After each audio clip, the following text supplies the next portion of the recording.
옛날 어느 마을에 마늘을 자주 훔쳐가는 도적 한 사람이 살고 있었습니다. 어느 날 이 도적이 집에 들어가서 마늘을 훔치다가 그만 주인에게 발각이 됐습니다. 그리고 관청에 끌려갔어요. 이 고을원님은 안 그래도 이 집집마다 마늘 도둑이 들어가지고 극성이었는데 이 참 도둑을 잡으면 이번에 뿌리를 완전히 뽑아야 되겠다고 생각하고 엄하게 다스릴 것을 마음먹고 있었습니다. 이 도둑이 잡혀오자 원님이 이 도둑에게 벌을 내리기로 마음먹고 이 도둑에게 벌을 제시하게 됐어요. 그 도둑에게 네가 벌 받을 것을 네가 선택하라고 벌을 주었습니다. 첫 번째는 마늘을 훔쳤으니까 네 마음대로 마늘 100개를 생으로 먹으라고 했습니다. 첫 번째 벌이에요. 두 번째 벌은 권장 50대를 맞은 것이었습니다. 그리고 세 번째 벌은 벌금으로 금전 한 냥을 내는 것이었습니다. 자, 어떤 벌을 받을래? 원님이 도둑에게 묻자 이 도둑 머릿속에서 돌아가더니만 돈 내는 건 아깝고 권장 받는 것은 나쁠 것 같고 이 마늘은 공짜가 아닌가. 그래서 내가 마늘을 먹겠습니다. 그랬어요. 마늘을 먹겠습니다. 그래서 이 마늘이 이 마늘 100개를 먹는 것을 벌 받는 것으로 대신하기로 하고는 이 도둑이 마늘을 먹기 시작했습니다. 처음 1개, 2개는 잘 먹었어요. 10개까지도 잘 먹었습니다. 식마늘 10개를 먹으니까 입안이 얼얼하고 속이 쓰리기 시작했어요. 그래도 이왕 먹기 시작한 거니까 이 벌을 다 받아야 되니까 이제 앞으로 190개 남았구나 하고는 마늘을 20개를 먹게 됐습니다. 마늘 생마늘 20개를 먹으니까 온몸이 이 마비되는 것 같았어요. 눈알도 튀어나올 것 같았습니다. 더 이상 먹을 재간이 없는 거예요. 그래서 원님 제가 이 마늘 못 먹겠습니다. 제가 마늘을 먹는 대신에 돈 내긴 싫으니까 권장을 맞겠습니다 라고 얘기했어요. 원님이 그래 좋다 그럼 권장 50대를 맞죠. 그래서 권장을 맞게 됐는데 처음 10대는 맞았어요. 권장 10대를 맞고 나니까 엉덩이가 터지고 살갗에서 피가 나오기 시작했습니다. 15대를 맞으니까 정신이 까물까물해지기 시작해요. 권장 20대를 맞았을 때에는 이 도적이 완전히 정신을 잃고서 까무러쳐 버리고 말았습니다. 그리고 한참 뒤에 정신을 차렸습니다. 도적 마음속에 더 이상 맞다가는 죽을 것 같거든요. 그래서 다시 원님 제가 이 권장도 못 맞겠습니다. 제가 대신 벌로 금전 한 냥을 낼 테니까 저를 용서해 주십시오. 그래서 이 도둑은 금전 한 냥을 내게 되어서 벌을 받고 풀려나게 됐습니다.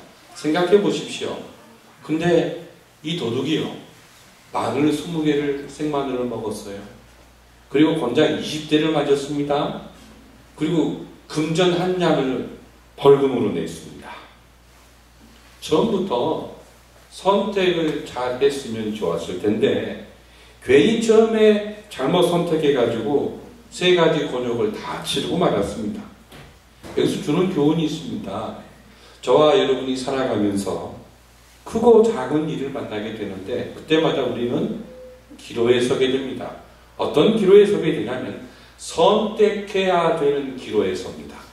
어떤 사람은요 마늘 권장 먹고 얻어 터진 다음에 벌금까지 내는 사람이 있고 어떤 사람은 2가지를 당하는 사람이 있고 어떤 사람은 1가지 벌만 받는 사람도 있을 거예요. 선택은요 자유입니다. 우리가 어떤 것을 선택하느냐 그건 우리 자유예요.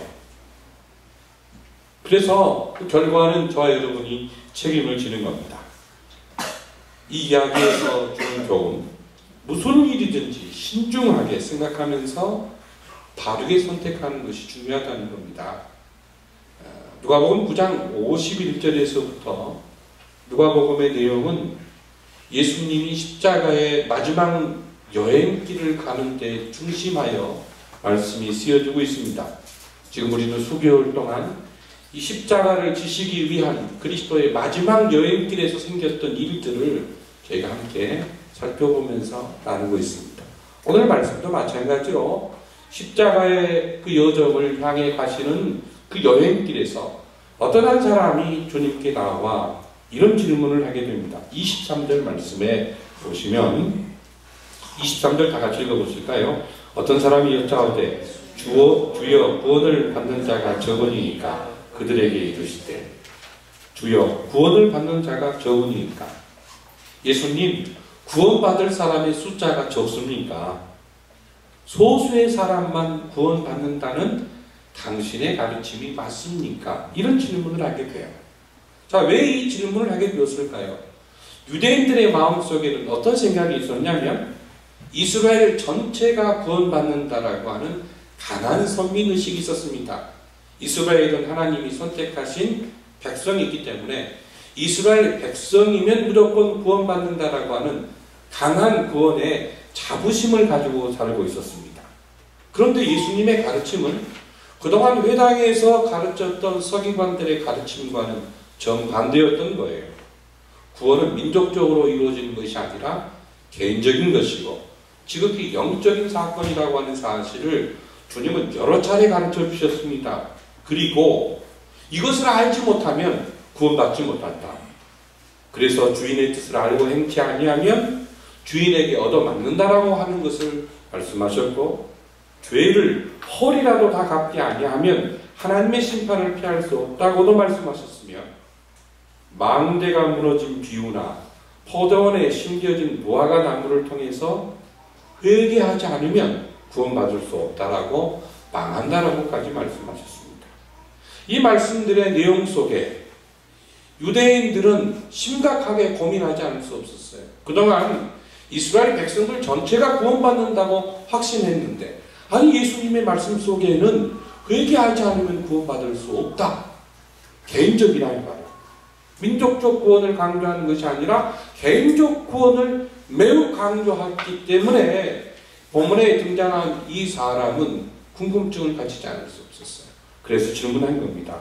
선생님, 당신의 가르침 속에는 지극히 적은 숫자만이 구원받는다라고 하는 가르침이 있는데 그것이 참말입니까? 라고 질문한 거예요.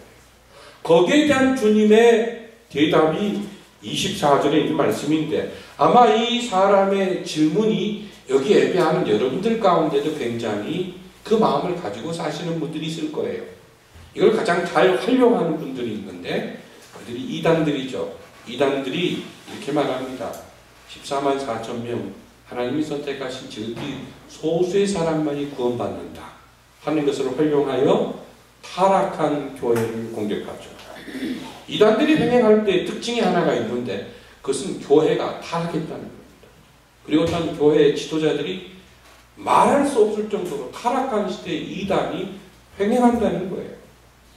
그리고 전통교회가 그들의 주장에 대해서 바르게 답을 할지라도 그 타락상 때문에 받아들이지 않는다는 거예요.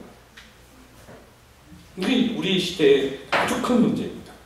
자, 유대인의 이 질문, 지극히 적은 숫자만이 구원받습니까? 라고 하는 질문에 대하여 예수님은 24절에 이렇게 말씀하십니다. 24절에 있는 이 말씀 다 같이 읽어보겠습니다. 좁은 문으로 들어가기를 힘쓰라. 내가 너희에게 이르노니 들어가기를 구하여도 못하는 자가 많으리라. 오늘 말씀의 제목입니다. 수원에 가면 종조가 만들어 놓은 화성이 있습니다. 그 수원 화성 참 아름답잖아요. 거기에 가면 여러 개의 문들이 있는데 우리 오늘은 체육대회 하지만 또 한 날 잡아서 수원 화성 산책하면 참 좋겠습니다. 그곳에 가면 창룡문, 화성문, 팔단문 이런 큰 문들이 있잖아요. 큰 대문들이 있는데 성벽을 이렇게 한 바퀴 돌다 보면 성벽 아주 후미진 곳에 숨겨진 작은 문들이 있습니다. 그 숨겨진 작은 문들이 있어요. 큰 문들이 닫히고 나면 나중에 비상구로 사용했던 문들이었습니다. 전쟁통에 문을 닫아놓고 전쟁하잖아요. 그때 아군들이 드나드는 보급로이기도 했고 또 급한 일을 수행하는 그런 문이기도 했습니다. 또한 적병들이 한꺼번에 들어오면 곤란하니까 그 길은 굉장히 좁고 협착합니다. 아마 이 수원에 가셨던 분들은 그 좁은 문들을 다 머리에 기억하실 거예요. 그것을 염두에 두시고 오늘의 말씀을 함께 여러분 귀 기울여 보시기를 바랍니다. 마태복음 7장 13절과 14절에 보면 좁은 문으로 들어가라. 멸망으로 인도하는 문은 크고 그 길이 넓고 그리로 들어가는 자가 많고 생명으로 인도하는 문은 좁고 길이 협착하여 찾는 자가 좁다고 했습니다. 본문에서 주님은 그와 유사한 말씀을 하시는데 좀 더 강력한 표현을 누가복음에서는 쓰고 계십니다. 그게 뭐냐면 좁은 문으로 들어가기를 힘쓰라. 좁은 문으로 들어가기를 힘쓰라. 구원의 성이 있습니다. 그런데 적들이 구원의 성을 공격하고 있어요. 그래서 성의 모든 문은 닫혀 있습니다. 넓은 길과 넓은 대문 앞에는 더 이상 사람들이 구원의 성에 들어가지 못하도록 적군들이 진을 치고 있고 그 사람들을 향해 총을 쏘고 있으며 화살을 쏘아대고 있습니다. 구원성 밖에 있는 사람들, 즉 구원성 주민들이 밖에 있을 때 전쟁터에 지금 놓여 있습니다. 그들은 성 안에 들어가야 가족을 만나고 그리고 그곳에서 평화를 누릴 수가 있는데 아군들과 함께 생명잔치를 누릴 수가 있는데 지금 총과 활이 난무하고 있습니다. 그렇다고 적군에게 항복해서 살 수는 없는 노릇이에요. 항복하는 순간 죽음이고 멸망이기 때문에 그렇습니다. 선택은 하나밖에 없어요. 성 안으로 들어갈 수 있는 좁은 문을 성벽 아래 감추어진 그 좁은 문을 찾아서 그리고 그곳으로 가야만 합니다. 죽을 힘을 향해 다해서 그 좁은 문을 향해 뛰어가야만 하는 거예요. 그리고 그리로 들어가야만 하는 것이에요. 그런데 여기 보게 되면 아주 중요한 교훈이 하나 등장합니다. 들어가기를 구하여도 들어가지 못하리라. 우리 성경보다는 공동 번역 성경에 보면 훨씬 쉽게 되어 있습니다. 많은 사람들이 구원의 문을 들어가려고 하겠지만 들어가지 못할 것이다. 그러니 좁은 문으로 들어가도록 힘을 다하라. 그렇게 성경을 공동 번역에는 번역을 해놓고 있습니다. 구원의 문에 내가 들어가고 싶다 할지라도 들어갈 수 있는 것이 아니라는 겁니다. 내가 들어가고 싶은데 구원받고 싶은데 생각한다고 해서 구원받는 것이 아닙니다. 내가 이렇게 하면 구원받겠지라고 실행한다고 해서 구원받는 것이 결코 아닙니다. 좁은 문으로 들어가야만 유일하게 구원받을 수 있는 것입니다. 그래서 그 좁은 문으로 들어가기를 힘쓰라는 거죠.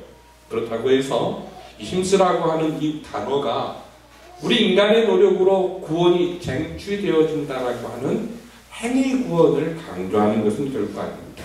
구원은 하나님의 은혜로 말미암습니다. 하지만 하나님의 은혜로 구원받는다라고 하는 이 사건은 바로 힘쓰다라고 하는 이 말씀과 결코 충돌되지 않아요. 우리가 이 땅에서 구원받기 위해서 죽을 힘을 다해 싸워야 될 대상들이 여러분 있습니다. 예수 믿는 그 순간 교리적으로는 기본 구원이 이루어졌다고 하지만 우리가 예수를 닮아가고 또한 죽어서 성화되고 영화되는 구원은 엄청나게 시간이 많이 걸리잖아요. 그잖아요. 하루아침에 예수님처럼 완벽하게 사람이 변한다면 얼마나 좋겠습니까? 얼마나 좋겠어요. 그렇지 않잖아요. 그리고 구원의 여정이라고 하는 것이 길고도 멉니다. 그 구원의 여정 가운데 우리가 힘써 싸워야 될 대상이 있는데 크게 두 가지라고 말할 수 있습니다. 하나는 세상의 권세를 잡은 마귀의 유혹이 있습니다. 여러분 한 사람을 넘어뜨리려고 얼마나 마귀가 우는 사자처럼 열심히 일하고 있는지 모릅니다. 저도 마찬가지고 여러분도 마찬가지입니다. 그 마귀와 싸워 이겨야 됩니다. 두 번째는요. 우리 속에 내재되어 있는 죄악상입니다. 죄예요. 타락한 본성입니다. 자아입니다. 내자예요. 죄를 짓고 싶어하는 우리의 악한 본성이란 말이에요. 외부적으로는 마귀의 권세고 내적으로는 죄를 짓고 싶어하는 이 내부의 우리 인간의 악한 본성입니다. 이것이 바로 우리가 싸워야 될 대상입니다. 그 싸워야 될 대상, 그것과 싸워 이겨야 되는데 그 과정을 가르쳐 본문에 힘쓰라 이렇게 표현하고 있어요. 힘쓰라. 힘쓴다라고 하는 것은요, 죽음을 각오하고 애쓰는 겁니다. 자, 저기 구원의 문이 열려 있습니다. 지금 총을 쏘고 있고 뒤에서 화살을 쏘고 있어요. 저기 빨리 들어가야 돼요. 어차피 죽는 거예요. 하지만 들어가면 살아요. 그때 어떻게 합니까? 죽을 각오를 하고 뛰어갔잖아요. 죽을 각오를 하고. 우리가 하나님의 구원을 받는다라고 하는 사실은 십자가에서 내 죄를 위하여 예수님이 죽으셨다고 하는 사실을 믿고 내가 죽을 각오를 하고 예수님이 나를 위해 죽으셨으니까 나도 죽을 각오를 하고 구원의 문을 향해서 죄와 상관없는 삶을 살며 마귀의 권세를 그리스도의 이름으로 쳐 부수며 뛰쳐나가 그 구원의 문을 향해 뛰어가는 겁니다. 영적 전투입니다. 굉장히 어려운 것이고 고난이고 반복적으로 실패할 때가 많은 우리의 모습일 겁니다. 가끔 우리가 이런 유혹에 빠질 때가 있어요. 내가 예수를 믿는다고 했으니까 나는 이미 구원받은 사람이야. 그러니까 내 마음대로 살아도 괜찮아. 하나님이 창세전에 나를 선택하셨다는데 뭐 내가 좀 잘못하면 나중에 하나님이 알아서 나를 고치셔서 구원하시겠지. 이런 생각을 할 때가 있어요. 이거 굉장한 유혹입니다. 이걸 가르쳐 우리가 극단적 칼빈주의라 이렇게 말합니다. 극단적 칼빈주의라. 이런 생각을 하게 되면 전도는 뭐로 하지? 어차피 하나님의 택한 사람은 구원하실 분인데 성경은 또 뭐로 해? 안 해도 돼. 어차피 선택된 사람은 하나님이 구원시키실 것인데 하고 하나님이 주신 의무와 책무에 대해서 포기하는 그리고 손 놓아버리는 그런 영적 허물을 경험하게 됩니다. 그건 구원을 향해 달려가는 그러한 모습으로 우리에게 있어서는 아니 될 것이라고 하는 사실을 우리가 결코 잊지 말아야 할 것입니다. 우리의 구원은 완성되지 않았습니다.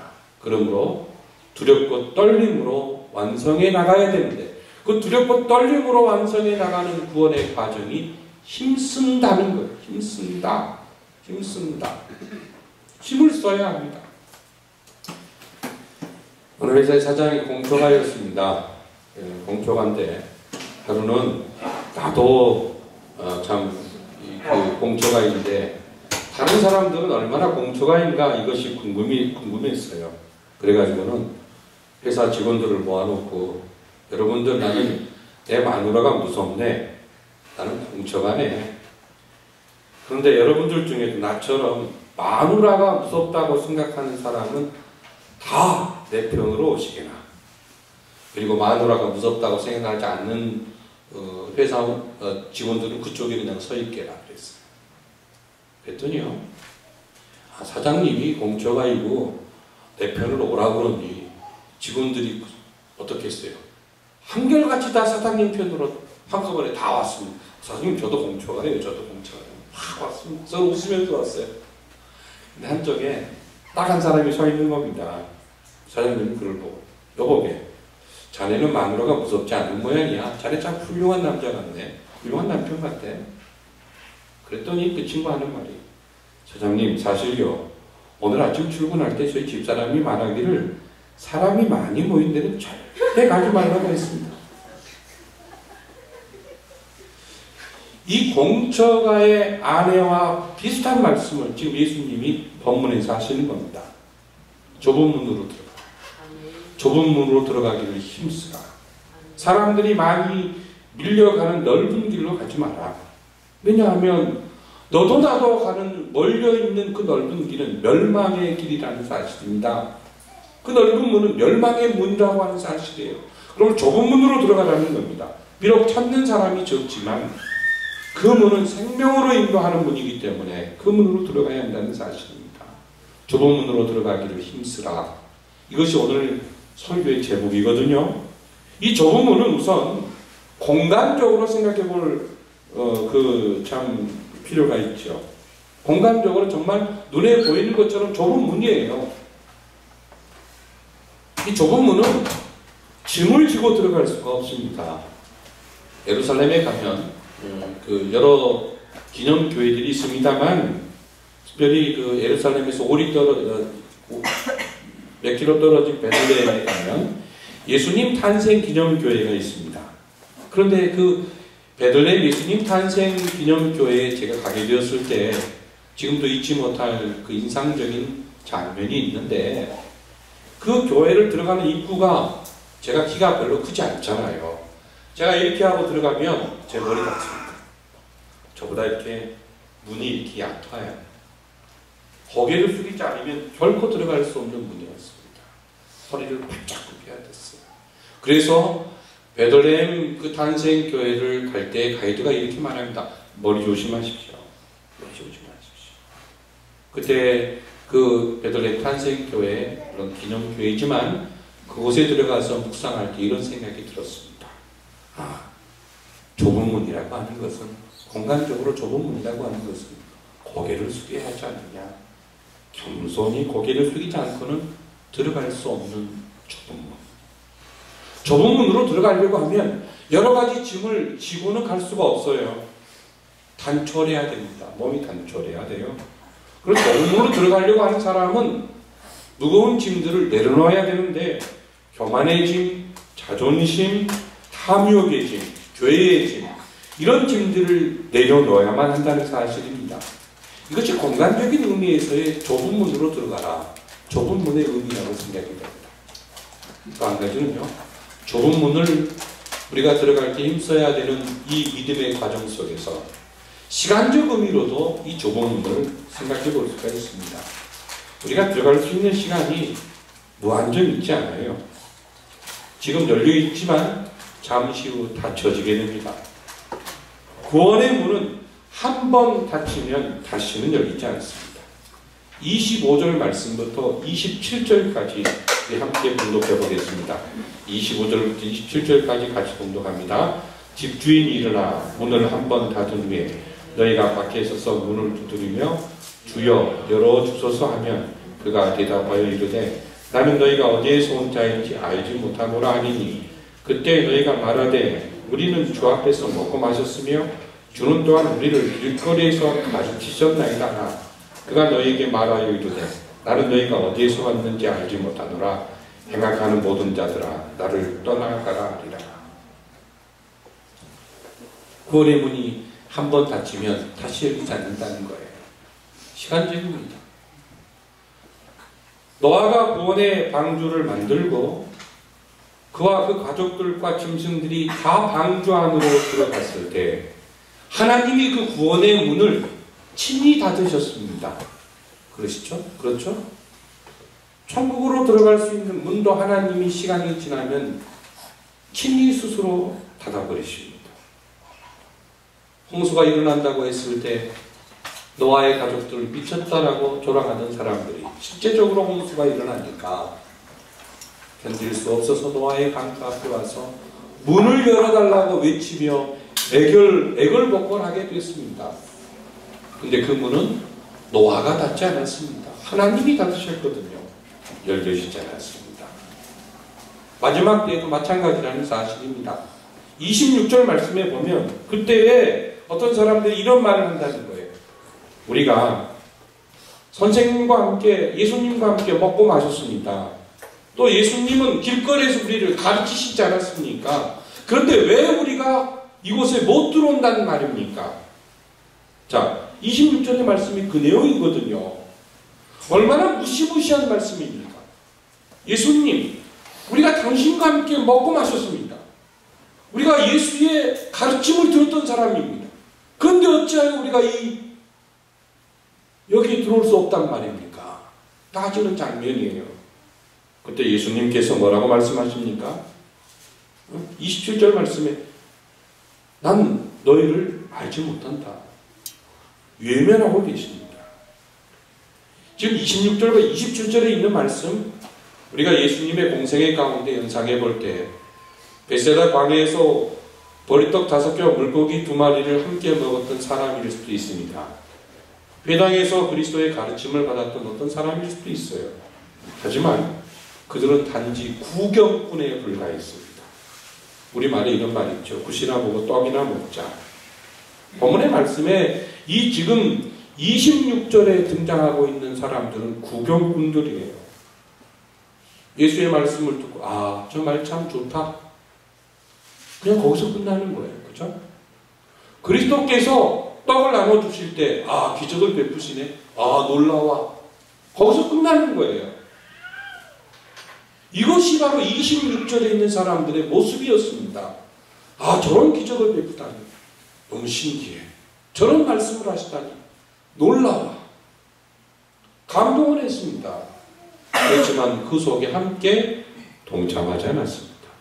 즉 예수께서 원하시는 말씀을 실제적으로 가슴속에서는 거부했던 거예요. 그 말씀대로 살지 않았다는 겁니다. 이것이 문제예요. 그래서 27절에 너희 알지 못한다 행악하는 자들아 나를 떠나라 이렇게 말씀하고 있습니다. 사실 이 좁은 문으로 들어가기를 힘쓰라. 항상 이 문이 열려있는 것은 아니라는 사실을 우리가 결코 잊지 말아야 할 것입니다. 자, 서론적으로도 말씀했습니다만 이 좁은 문은 말이죠. 선택적인 의미로 우리가 깊이 묵상해 볼 수가 있습니다. 좁은 문은 모두가 들어가는 것이 아니에요. 들어가기를 힘쓰는 사람만이 들어갈 수 있습니다. 힘쓰는 사람만이 들어갈 수 있어요. 구원의 문으로 들어가려면 때로는 말이죠. 인간적인 사랑을 포기해야 될 경우도 있습니다. 아마 그 인간적인 사랑을 포기하고 신의 사랑을 선택한 좁은 문이라고 하는 소설 잘 아실 겁니다. 앙드레 지지의 좁은 문. 그 책 다들 읽어보셨을 거예요. 거기 남자 주인공이 제롬입니다. 그리고 여자 주인공이 알리사죠. 그런데 알리사가 나중에 그 줄거리는 여러분 대충 다 아십니다만 이 제롬에게 글을 하나 남깁니다. 거기에 이런 글이 써 있어요. 하나님께서는 우리에게 길을 가르쳐 주셨습니다. 주님이 우리에게 가르쳐 주신 길은 좁은 길입니다. 좁아서 제롬 당신과 내가 둘이 함께 나란히 걸을 수 없는 길입니다. 그렇게 되어 있어요. 그리고 이 알리사는 바로 자기 동생에게 제롬을 양보하고 제롬 곁을 떠나는 그 내용이 거기에 나와 있습니다. 하나님의 사랑을 선택하기 위하여 때로는 인간적인 사랑을 포기해야 되는 그런 극단적인 선택의 기로가 좁은 문일 수도 있어요. 좁은 문은 말이죠. 때로는 좀 많은 돈을 벌 수 있는 기회를 포기하는 경우에 해당되기도 합니다. 좁은 문은 그래요. 좁은 문은요. 그래서 찾는 이가 적습니다. 찾는 이가 적으니까 고독하고 외롭고 쓸쓸합니다. 고독하고 외롭고 쓸쓸해요. 어떤 지체가 그래요. 이 지체는 서울대를 나오고 미국에서 박사학위를 받고 돌아왔는데 아무 대학에서도 자기를 교수로 초빙해 주지 않는 거예요. 서울대 나왔어요. 세계에서 가장 유명한 또 대학에서 박사학위를 받았는데 요즘에 날고 뛰는 사람들, 배경 좋은 사람들이 많다 보니까 자기가 더 똑똑한 애가 더 많은 거예요. 아무도 자기를 불러주잖아요. 보따리 장수를 받아요. 시간 강사를 해, 시간 강사.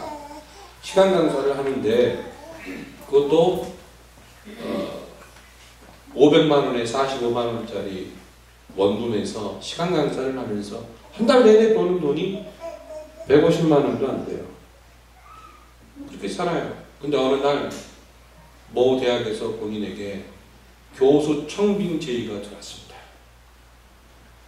청빙 제의가 들어왔는데 내용이 즉 뭐냐? 당신과 비슷한 레벨의 사람들이 많다 보니까 할 수 없이 학교 발전을 위해서 기부금을 내주시오. 기부금을 내주시오라고 하는 내용이에요. 그 내용을 받고 죽고 싶은 거예요. 그리고 이렇게 고백했습니다. 단지 이렇게 고백하는 거예요. 정상인이 비정상인 취급받고 비정상인이 득세하는 이 세상, 너무 서글프다, 너무 고독하고 씁쓸하다 하는 말을 하는 거예요. 여러분요, 좁은 문이라고 하는 것, 이 좁은 문은 찾는 이가 적어서 외롭고 쓸쓸할 때가 많아요. 레이디 가가의 공연이 최근에 있었잖아요. 얼마나 많은 사람들이 운집해서 몰려갔습니까? 여기 상갈동에 소녀시대가 경기도 박물관에 온다면 저쪽 밑에 삼거리가 완전히 교통 마비될 겁니다. 대박 날 거예요. 사람들의 관심사가 지금 어디에 가 있습니까? 여러분의 관심사가 도대체 어디에 가 있어요? 여러분 자녀들의 관심사를 어디다 놓고 사십니까? 좁은 문으로 들어가기를 힘쓰라. 좁은 문으로 들어가기를 힘쓰라. 왜 생명으로 들어가는 문이 이렇게 좁을까요? 정말 좁을까요? 제가 CCC에서 1년 동안 훈련을 받고 나중에 섬기면서 고민한 것이 한 가지 있어요. 사형리 전도제에 보면 상대방을 영접 기도하는데 주 예수님, 나는 주님을 믿고 싶습니다. 십자가에 죽으시고 나의 죄를 용서하시니 감사합니다. 지금 나는 내 마음의 문을 열고 예수님을 나의 구주, 나의 하나님으로 영접합니다. 지금부터 나를 하나님이 원하시는 사람으로 만들어 주시옵소서. 예수님의 이름으로 기도합니다. 영접 기도를 따라하게 해요. 근데 제가 그때요, 아주 심각한 고민에 빠진 적이 있어요. 세례 요한은 회개하라, 천국이 가까웠느니라고 메시지를 전했습니다. 예수님도 마찬가지로 회개하라, 천국이 가까이 왔다라고 말씀하셨습니다. 믿음이라고 하는 것은요, 반드시 전제되어야 될 것이 있는데 회개입니다. 회개. 내가 예수를 믿습니다라고 해서 구원받는 거 아니에요. 회개하고 예수 믿어야 구원받는 거예요. 비록 여러분 가운데 내가 예수 믿습니다라고 얘기를 했지만 아직 회개할 것이 많이 있는 분들은 회개하십시오. 그래야 구원받는 거예요. 그래야 구원받는 거예요. 제가 그 부분에 대해서 심각하게 고민하면서 그 책을 만든 그 분들과 함께 논쟁을 하면서 이게 CCC의 문제가 한계다. 회개하고 구원받는 거예요. 회개하고 구원받는 거예요. 내가 예수 믿는다고 했지만 제가 설교하는 저도요, 회개할 게 너무너무 많은 사람이에요. 너무너무 많은 사람이에요. 그러니까 예수 믿는다라고 했을 때에는 회개할 것이 많다라고 하는 것을 인정하는 겁니다. 그리고 그걸 일생 동안 회개하는 거예요. 그리고 구원에 이르는 겁니다. 최영일 집사님이 곡기를 이제 끊기 시작하셨어요. 잘 못 잡수십니다. 그의 아들 최병영 목사님이 최병림 집사님에게 찾아오셔서 이렇게 말씀하셨어요. 아버지, 회개할 것 있으면 다 회개하시고 예수님 감사합니다, 기뻐합니다, 찬양합니다, 사랑합니다 고백하십시오. 제가 병원에 가서 얘기할 때 집사님 저한테 얘기했어요. 천국 갈 준비가 돼 있다고 얘기를 하시더라고요. 오늘 밤에 죽어도 난 갈 준비가 되어 있습니다. 그렇게 말씀을 하는 것을 들었습니다. 자, 예수 믿지 아니함, 이것이 가장 큰 죄인이잖아요. 그런데 회개하지 않고 예수 믿을 수 없거든요. 그래서 좁은 문이에요. 여러분, 그래서 좁은 문입니다. 달리 좁은 문이 아니에요. 우리가 예수 믿는다고 하면 회개할 것이 참 많아요. 두렵고 떨림으로 들어가야 되거든요. 좁은 문으로 들어가기를 힘쓰라, 이 말씀은 회개하라. 이 말씀에 회개하라. 저와 여러분이 천국을 향해 걸어가면서 어제 잘못한 거 오늘 회개하고, 또 오늘 잘못한 거 밤이 지나기 전에 회개하고, 회개해도 또 내일 또 죄 지어요. 이것이 우리 연약한 것이에요. 하지만 회개해야 돼요. 그렇지 않으면 힘들어요. 29절과 28절부터 30절에 있는 말씀을 보십시오. 다 같이 읽어보겠습니다. 너희가 아브라함과 이삭과 야곱과 모든 선지자는 하나님 나라에 있고 오직 너희는 밖에 쫓겨난 것을 볼 때 거기서 슬피 울며 이를 갈리라. 사람들이 동서남북으로부터 와서 하나님의 나라 전체에 참여하리니 보라 나중된 자로서 먼저 될 자도 있고 먼저 된 자로서 나중될 자도 있느니라 하시더라. 멸시하고 천대했던 이방인들, 유대인들은요, 이방인을 지옥의 땔감으로 생각할 만큼 무시했습니다. 그런데 예수님이 너무너무 신비한 말씀하고 있어요. 너희들이 무시하고 멸시하고 보잘것없는 사람이라고 여기는 이방인들이 민족적 구원을 받는다고 착각하고 있는 너희들보다 구원에 있어서는 앞설 때가 있다. 이렇게 신기한 말씀을 하셨습니다. 우리도 마찬가지입니다. 저는 모태신앙입니다만 제가 생각해 볼 때 모태신앙들보다 중간에 예수 믿는 사람들이 신앙이 더 좋은 경우가 훨씬 많은 것 같아요. 정말입니다. 제가 언젠가에도 얘기했습니다만 모태신앙인들은 고질적인 질병에 빠져 있어요. 엄마 뱃속에서부터 교회 다녔다고 하는 영적 자만심 때문에 착각 가운데 빠져 있을 때가 참 많습니다. 제 자신을 볼 때도 그래요. 심각한 착각에 빠져 있어요. 물론 다 그렇지는 않죠. 근데 상당히 많은 사람들이 그런 것 같아요. 상당히 많은 사람들이 그런 것 같아요. 예수를 언제부터 믿었느냐, 이건 중요한 거 아닙니다. 내가 현재 좁은 문으로 들어가기를 힘쓰고 있느냐, 이것이 문제입니다. 이것이 문제. 좁은 문은요, 궁극적으로는 예수님 그 자체거든요. 예수님 그 자체. 제가 사실 고등학교 다닐 때 제가 다니던 교회가 목사파와 장로파로 나눠져가지고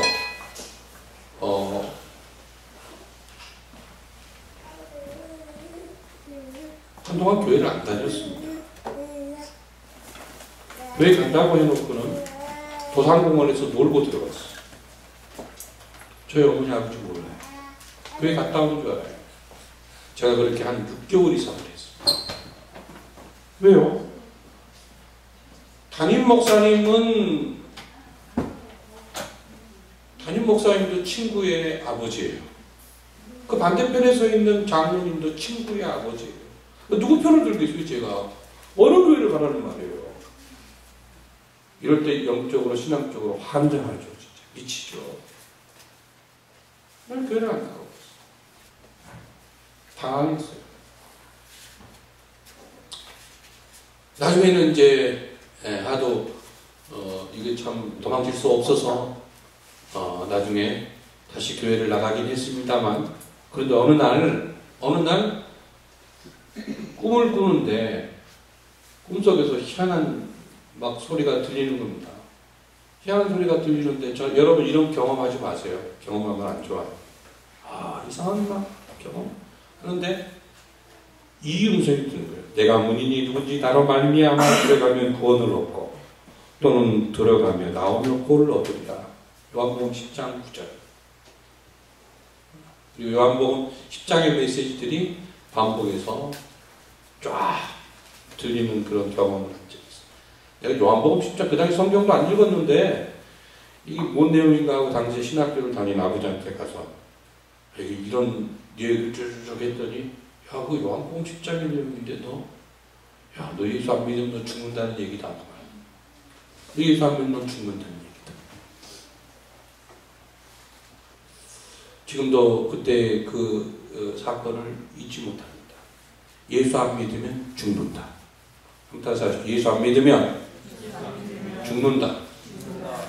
즉 예수는 우리 생명의 문입니다. 예수는 생명입니다. 특별히 그냥 믿는 게 아니라 어떻게 믿어야 돼요? 회개하고 믿는 것이고, 믿었다고 할지라도 또 회개하는 겁니다. 또 회개. 오늘 말씀 준비하다가 어떻게 우리의 삶 속에 적용하면 좋을까? 좁은 문으로 들어가길 힘쓰라. 이 말씀을 어떻게 적용하면 좋을까? 쉽게 얘기하면 죄를 짓지 않고 살려고 몸부림치는 삶입니다. 이게 좁은 문으로 들어가는 삶입니다. 전쟁터에서 살면 살고 죽으면 죽지 뭐 이러면 어떻게 됩니까? 그 사람 죽는 거예요. 살려고 애쓸 때 살 길이 보이는 거 아니겠습니까? 우리가 살아가는 오늘의 인생은 전쟁터입니다. 전쟁터예요. 누군가 나를 죽이려고 그래요. 누군가 나를 지금 넘어뜨리려고 그럽니다. 살아 승리하려면 좁은 문으로 들어가기를 힘써야 됩니다. 그것은 끊임없이 하나님의 뜻을 선택하는 겁니다. 하나님의 뜻을 올바로 선택하는 것이 좁은 문으로 들어가는 겁니다. 우리에게 하나님은 선택할 수 있는 권리를 주셨습니다. 하나님을 선택할 수도 있고 하나님을 선택하지 않을 수도 있어요. 죄를 지을 수도 있고 죄를 안 지을 수도 있어요. 그 선택권은 내게 있어요. 내가 하고 싶은 대로 할 수 있어요. 하지만 내가 하고 싶은 대로 하지 않는 것이 좁은 문을 선택한다 이 말이에요. 그 결과가 우리에게 주어지는 구원의 기쁨이고 구원의 평화라고 하는 사실입니다. 말씀을 맺겠습니다. 구원의 문은 여러분 좁습니다. 자동차를 운전하다 보면 좁은 길에서 사고가 나는 것보다 넓은 길에서 사고가 많이 납니다. 여러분 사고의 경험이 있으실 거예요. 좁은 길에서 사고 나지 않아요. 거의요. 넓은 길에서 사고 나요. 그렇잖아요. 좁은 길에서는 조심하고 정신을 바짝 차리는 데 비해서 넓은 길에서는 마음을 느긋하게 먹고 운전하다 사고 납니다. 내가 잘못해서 운전하다 사고 나는 경우도 있지만 나와 상관없이 상대방의 잘못 때문에 내가 또 사고를 당하는 경우도 있어요. 자, 제가 왜 이 말씀을 드리냐면 좁은 길이 힘들어도 안전한 길이라는 사실입니다. 예수님은 생명의 문이시고 또한 좁은 문이시고 좁은 길이시지만 우리가 일단 결심하고 그 길에 들어서고 좁은 문에 들어가고자 애쓰면 사실은 힘든 것이 아니라 익숙하게 될 때까지 몸에 배게 될 때까지 그것이 그 과정은 힘들고 너무너무 고통스러운 거지. 그것이 몸에 배면 그보다 편한 것이 없답니다. 그보다 즐거운 것이 없답니다. 좁은 문에 들어가기를 힘쓰라. 이 신비한 말씀 우리가 마음에 새기시고 날마다 우리가 좁은 문 되신 예수님 붙잡고 사시는 구원의 길을 걸어가시는 우리 모두가 되시기를 예수님의 이름으로 소원합니다.